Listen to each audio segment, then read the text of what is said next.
This is an example of a 1410 wireless gateway mounted inside a building.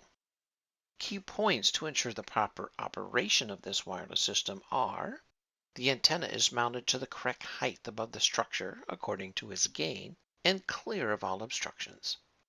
The coax connections have been hand tightened and then tightened 1/8 turn more.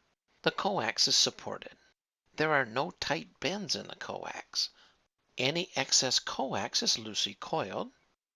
There is a drip loop before the bulkhead connection. The lightning arrestor is grounded to a safety ground. The gateway is grounded to a instrument ground. And finally, all coax connections are sealed. Here is a list of other wireless how-to videos available on YouTube.